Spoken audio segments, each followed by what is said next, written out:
ومن أحسن قولا ممن دعا إلى الله وعمل صالحا وقال إنني من المسلمين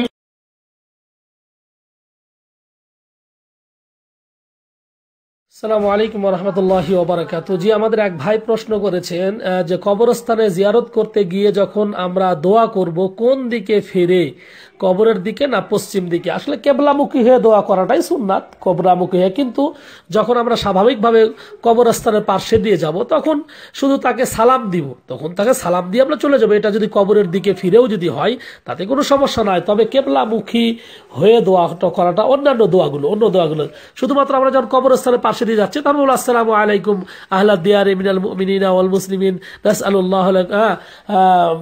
নাসআলুল্লাহ লাকুম। এই যে আপনার যে দোয়াটি রয়েছে, এই দোয়াটি পড়ার পরে আপনার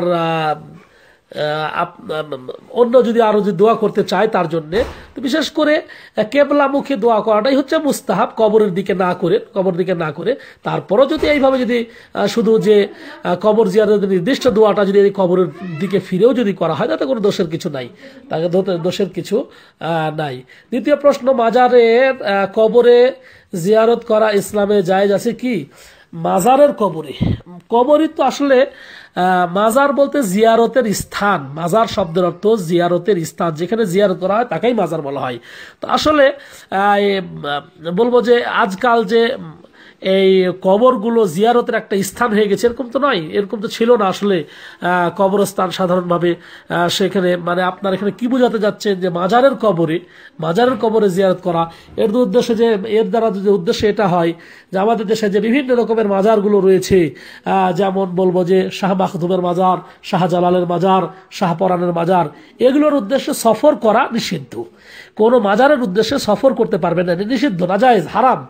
কিন্তু যদি কোথাও কোনো কবর পাশে দিয়ে যাচ্ছেন, কোনো মাজারের পাশে দিয়ে যাচ্ছেন, সেখানে আপনি যে কবর জিয়ারতের যে দোয়াটা, সেই দোয়াটা স্বাভাবিকভাবে আপনি পড়তে পারবেন, এটা জায়েজ রয়েছে। কিন্তু ওই কবরবাসীর কাছে চাওয়া বা সে আপনার মঙ্গল করতে পারবে, সে আপনার অপকার করতে পারবে, সে আপনার ক্ষতি করতে পারবে, অথবা তিনি বিরাট ওলি, এই যে ধারণা করা, অথবা আপনার রোগ মুক্তি করে দিবে, বিভিন্ন প্রকার যে আশা নজর করা, এগুলো হারাম, এগুলো জায়েজ নাই। জাযাকাল্লাহু খাইরান।